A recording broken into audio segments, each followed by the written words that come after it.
বাঁশ বাগানের মাথার উপর চাঁদ উঠেছে ওই, মাগো আমার শ্লোক বলা কাজলা দিদি কই। পুকুর পাড়ে লেবুর তলে থোকায় থোকায় জোনাক জলে, ফুলের গন্ধে ঘুম আসে না, একলা জেগে রই, মাগো আমার কোলের কাছে কাজলা দিদি কই। কি সুন্দর ছড়া। তো ছড়া সাধারণত স্বরবৃত্ত ছন্দে লেখা। ছন্দটা কি? ছন্দ হলো ছাঁচ, অর্থাৎ শিল্পিত বাক রীতি। কিভাবে আমরা সুন্দর করে লিখব সেই পদ্ধতিকে আমরা ছন্দ বলি। ছন্দ সাধারণত তিন প্রকার: একটা স্বরবৃত্ত, একটা মাত্রাবৃত্ত, একটা অক্ষরবৃত্ত।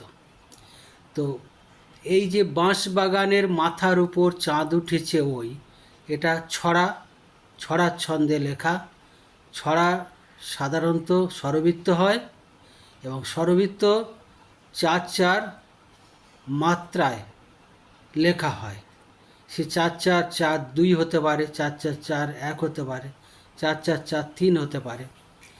তাহলে এই যে চার চার বলছি, অর্থাৎ মাত্রা কথাটা বলছি, এই মাত্রাটা কিভাবে নির্ণয় করা যাবে? মাত্রা জানতে গেলে অক্ষর জানতে হবে। অক্ষর কি না, বাকযন্ত্রের স্বল্পতম প্রয়াসে যে উচ্চারিত, সেইটাকে আমরা অক্ষর বলছি।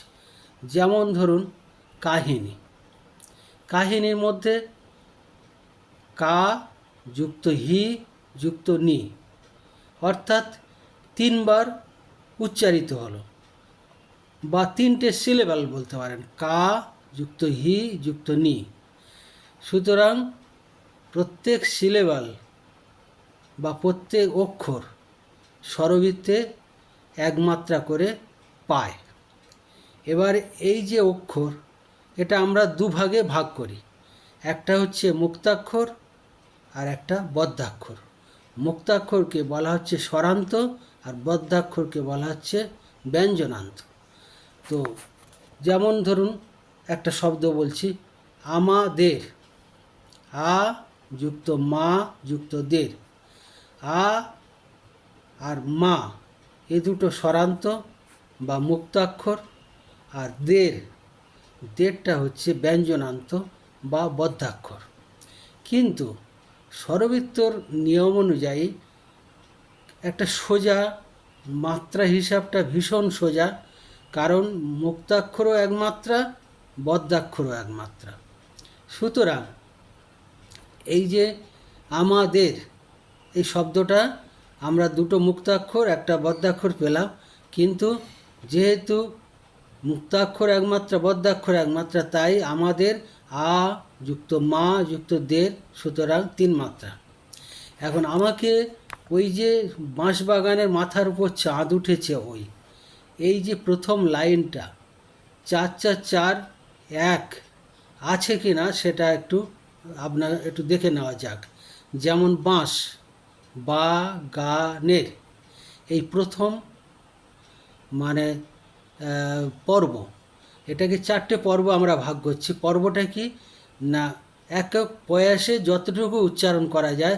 যেমন বাঁশ বাগানের একটা এই লাইনটার প্রথম বলা হলো বাঁশ বাগানে একটা পর্ব, মাথার উপর একটা পর্ব, চাঁদ উঠেছে একটা পর্ব, আর ওইও একটা পর্ব, কিন্তু এটা অপূর্ণ পর্ব। তাহলে এই যে তিনবার প্লাস একবার চারবার যে উচ্চারিত হলো বাঁশ বাগানের, এটা কমাত্রা আছে। বাঁশ বদ্ধাক্ষর একমাত্রা, বা গা নের, বা মুক্তাক্ষর, গা মুক্তাক্ষর, নের বদ্ধাক্ষর। তাহলে আমরা চারটে সিলেবাল পেলাম, বাঁশ বা গা নের, চারটে সিলেবাল মানে চার মাত্রা। মাথার উপর মা যুক্ত থার যুক্ত উ যুক্ত পর, এখানেও চারটে সিলেবাল পেলাম, সুতরাং চার মাত্রা। চাঁদ উঠেছে, চাঁদ যুক্ত উ যুক্ত ঠে যুক্ত ছে, তাহলে এখানেও চারটে সিলেবাল পেলাম, চার মাত্রা। আর উপর উপর, এটা বদ্যাক্ষর, এটা একটা সিলেবাল মানে এক মাত্রা।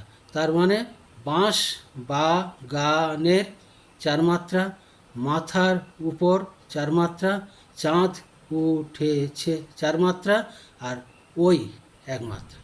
তাহলে এইভাবে আমরা স্বরবৃত্ত ছন্দ লিখতে পারি, ছড়া লিখতে পারি। 4-4-4 1, আবার 4-4-4 2-এও আছে, কোথাও 4-4-4 3-এও আছে।